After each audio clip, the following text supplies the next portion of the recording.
इन जगहों पे, ठीक है। तो सबसे पहले जो है आंखें, ठीक है, आंखों पे आप कोशिश कर सकते हैं, मार सकते हैं, ठीक है, उंगलियां अपनी कर सकते हैं। दूसरा, आप ये ब्रिज जो होता है नोज़ का, ये बहुत वो होता है सेंसिटिव। इसी तरह ये विंड पाइप, ठीक है, चाहे कितना भी स्ट्रॉन्ग आदमी, अगर उसको मैंने गला उसका दबा दिया है पीछे से, ये एक लॉक होता है, ठीक है। ये कुछ चीज़ें अगर आप किसी के पास इंटरनेट है, ठीक है, तो आज के अगर मेरा काम था सिर्फ आपको एक शऊर देना, ठीक है। अब आपकी ये जिम्मेदारी बनती है कि कहीं से भी कोशिश करें, ठीक है, एक्सेस लें, या स्कूल में कोई टीचर्स हैं उनसे मदद लें, ठीक है। उनके पास अगर आपके घर में अवेलेबल नहीं है, ठीक है, उनको बोले कि टीचर्स आज हमें कुछ सेल्फ डिफेंस की ज़रा ड्रिल्स या वीडियोस दिखाते हैं कि कैसे करना है, वो टेक्निक्स क्या हैं। आज की क्लास में ऑब्वियसली मैं आपको इतना सिखा नहीं सकूँगा, लेकिन आप फैमिलीज़ में भी अपने जो हमारे रिलेटिव्स होते हैं उनकी आपने रिस्पेक्ट करनी है, उनको ना नहीं बोलना। हमें यही सिखाया जाता है ना कि आपने बड़ों की इज्जत करनी, उनको ना नहीं बोलना है। आप मतलब हम सब में से मतलब यहाँ पे जितने भी बच्चे बैठे हुए हैं, मतलब मुझे श्योर है कि हमने कहीं ना कहीं आप लोगों ने चाइल्ड अब्यूज़ फेस किया होगा अपनी लाइफ में, किसी न किसी रिलेटिव से, किसी न किसी टीचर से, मतलब कहीं पे भी ना ये चीज़ आपने फेस की है। लेकिन आपको एंड पे क्या हुआ कि आप अपने पेरेंट्स को बता सकें, ना आप अपने टीचर से वो बात शेयर कर सकें। किसी ने आज तक उसको कोई चीज़ बुरी लगी हो, ठीक है, उसके साथ किसी ने ऐसा किया हो कि जिससे वो अनकंफर्टेबल हो, बचपन में कुछ ऐसी चीज़ हुई हो कि आप उस चीज़ से अनकंफर्टेबल हुए हो। लेकिन कितने बच्चे ऐसे हैं जिन्होंने वो बात जाके अपने पेरेंट्स से शेयर की है? कि चले आप बताएं आपने क्या शेयर किया है। शाबाश। उस वक्त रमज़ान की वो खुश थी, लेकिन जब बाद में आपने देखा कि वो थोड़ी मतलब अशेम्ड सी भी हो रही थी, ना वो हाथ छुड़वा सक रही थी, ना वो मतलब जब उसने हाथ पकड़ा हुआ था तो ना वो इजीली उसके साथ खड़ी थी। अब यहाँ क्या ये होता है कि एक मुसलसल ताड़ना, ये भी एक बैड फीलिंग्स आपको जी जी क्योंकि आपको ताड़ रहा है, रास्ते में आप जा रहे हैं और कुछ बंदे खड़े होकर ऐसे देख रहे होते हैं, तो वो भी उस वक्त भी हम अनकंफर्टेबल फील कर रहे होते हैं। और यहाँ के कल्चर है ना हाथ मिलाने वाला, उसमें भी अक्सर है ना बहुत ज़्यादा। जी जी इस चीज़ को भी आप लोग जरा उसको अगेंस्ट हैं बहुत ज़्यादा ना। रहीम, यहाँ पे पूरे जीबी में समर फेस्टा 3 जुलाई से स्टार्ट हुआ है, जिसमें मैं as a social welfare officer हमारी भी कंट्रीब्यूशन हो रही है। डिफरेंट डिस्ट्रिक्ट्स में हम अपने सेशंस दे रहे हैं ऑल ओवर द जीबी। आज हमारा सेशन यहाँ एलिमेंट्री कॉलेज में था गर्ल्स के साथ, जिसमें हमने उनको सेल्फ़ डिफेंस और गुड टच बैड टच के बारे में अवेयरनेस दी।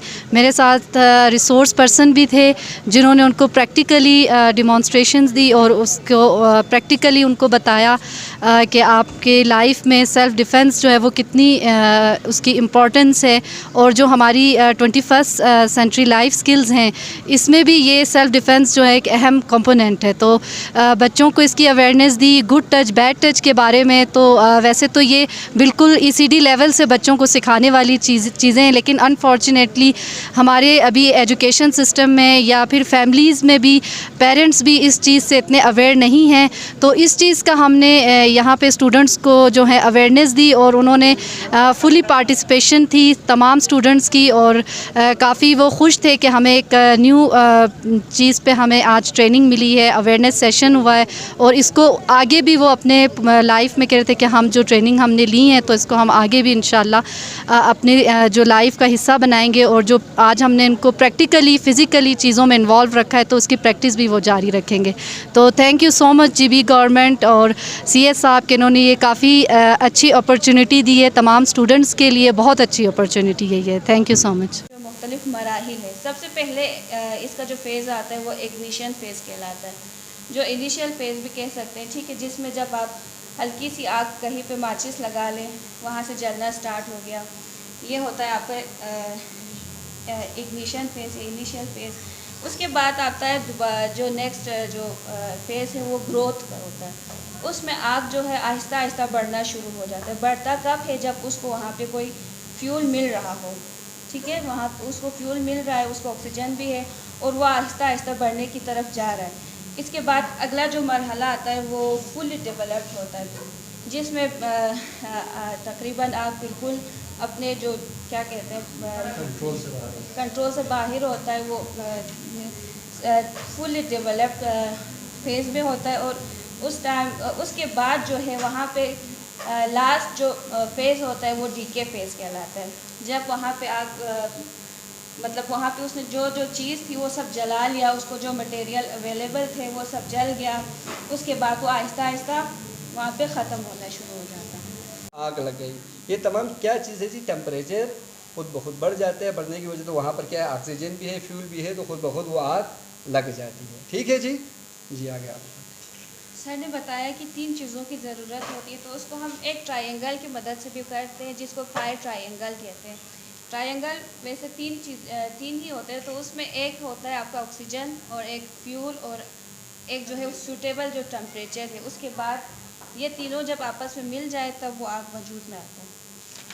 होती है जो बड़ी अच्छी वेल पेइंग होती है, डॉलर्स में आपकी सैलरी होती है, सब कुछ होता है।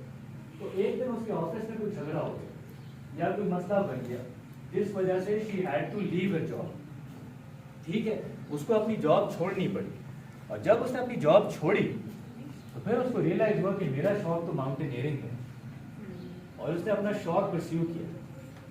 उसको भी लोगों ने कहा होगा यार कि फीमेल्स के लिए मुश्किल है, मेल्स करते हैं ये है ना, आपको एफर्ट करनी पड़ती है कि मैंने करियर बनाना है, मैंने फैमिली को भी सर्व करना है, अपने वालिदैन की बूढ़े एज में जाके उनकी हेल्प करनी है, पे बैक करना है। तो यही मेरा ख्याल है कि हमारा सिस्टम, लेकिन सिर्फ ये क्योंकि हमारा मुकाबला चाइना के साथ भी है, इंडिया के साथ भी है, ये हमारे 2 नेबर्स हैं, उन्होंने बहुत मेहनत करके ना अपने आप को इकोनॉमिक डेवलपमेंट में आगे ले गए हैं।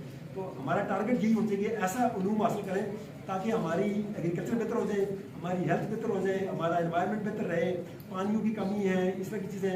और ये जो पावर्टी का मिलियंस ऑफ पीपल चाइना ने पावर्टी से निकाल दिया, हमारे मुल्क में अभी भी बहुत ज़्यादा है। तो यही एक डायरेक्शन है। लेकिन मेरी तरफ से मैं आपसे कह रहा हूँ कि गाँव का एक बकरियाँ चराने वाला लकड़हारा अगर वाइस चांसलर बन सकता है यहाँ पे आगे, तो आप लोग तो बहुत आगे जा सकते हैं, क्योंकि आपके पास कंप्यूटर्स हैं, IT टेक्नोलॉजीज़ हैं। मैं जब कनाडा अप्लाई करता था तो उस वक्त ख़त लिखता था उनको कि मैं पढ़ना चाहता हूँ, तो वो मुझे 15 दिन बाद मुझे जॉब आता था, 1 महीने में सिर्फ 1 लेटर।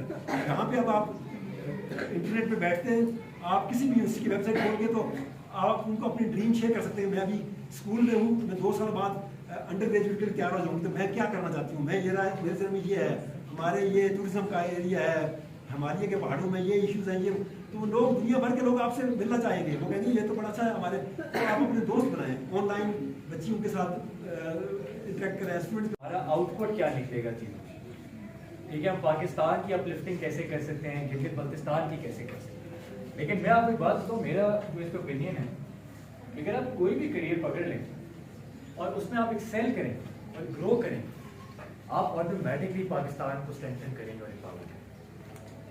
ठीक है ना, चाहे वो कुछ हो, जैसा एक अच्छा वकील हो जाए, एक अच्छा पुलिस ऑफिसर हो जाए, एक अच्छा पायलट हो जाए, एक अच्छा आर्टिस्ट हो जाए, कुछ भी हो जाए, बात ये होती है excellence is what leads to growth and the promotion of a country.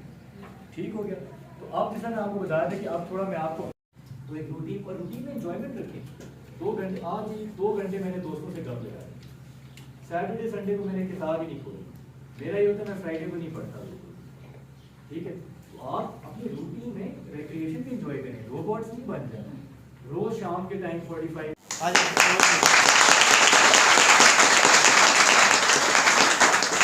अस्सलाम वालेकुम, मेरा नाम अरसलान है और मैं सोशल वेलफेयर डिपार्टमेंट की तरफ से एज ए रिसोर्स पर्सन यहाँ पे आया था। और मैंने यहाँ पर जो बच्चियों को है 8th क्लास से लेकर मेरे ख्याल से 10th क्लास तक की बच्चियाँ थी, उनको सेल्फ़ डिफ़ेंस के बारे में बताया, उसकी इम्पोर्टेंस बताई कि कितना इम्पोर्टेंस है सेल्फ़ डिफ़ेंस और कैसे आप उससे अपनी डेली लाइफ में इनकॉर्पोरेट कर सकते हैं। और यही कि आपको ये ना सिर्फ आपको सिर्फ ये फ़िज़िकली एडवांटेज देता है, मेंटली भी आपको ये बहुत ज़्यादा एडवांटेज होता है इसका। और यही कि आप जो है अपने इसको डेली लाइफ में आप अगर जब इनकॉर्पोरेट करते हैं तो आपको डिसिप्लिन आता है और अपनी स्टडीज़ में भी बहुत ज़्यादा आप अच्छा परफॉर्म कर सकते हैं। तो मेरा एक्सपीरियंस यहाँ पे बहुत अच्छा रहा, बहुत ज़्यादा बच्चों ने पार्टिसिपेट भी किया और आई होप कि मेरे इस सेशन के बाद ये लोग इस जो सेल्फ़ डिफ़ेंस को जो है अपनी डेली लाइफ में रखें और ताकि इस पे अच्छी तरह से काम करें और कभी भी इन पे खुदा ना खास्ता मुश्किल वक्त आता है तो उसके लिए वो तैयार हों। Thank you so much. Profession लोगों ने हमें बताए and I am very happy to hear कि आप लोगों ने जेनेरिक चीज़ों से हट के बताया। मुझे किसी ने पायलट का बताया, मुझे इस छोटू ने जो बड़ी डाटी है, इसने मुझे पुलिस का बताया, मुझे इसने साइंटिस्ट का बताया। तो मैंने ये सवाल आप लोगों से इसलिए पूछा कि देखें, everything in the world starts from here. यहाँ से आप लोगों का अगर माइंडसेट ब्रॉडन होगा और आप लोगों के अगर होराइजन्स ब्रॉड होंगे तो आधी आप लोगों की चीज़ें रिजॉल्व हो जाएंगी। तो पहले देखें, आप सब छोटी बच्ची, आप सब मेरी छोटी बहनें हैं, और हम भी एक टाइम पे आपके जितने ही थे, हम भी इसी स्टेप से गुजरे हैं, इन्हीं फेजेस से गुजरे हैं। पहली चीज़ जो मैं आप लोगों को कहूँगा और मैं बहुत ज़्यादा इंसिस्ट करूँगा वो ये है कि अपने आप को आप लोगों ने लिमिटेड नहीं समझना कि मैं सिर्फ यही काम कर सकता हूँ। क्यों भाई, क्यों मैं सिर्फ ये काम कर सकता हूँ? अगर मैं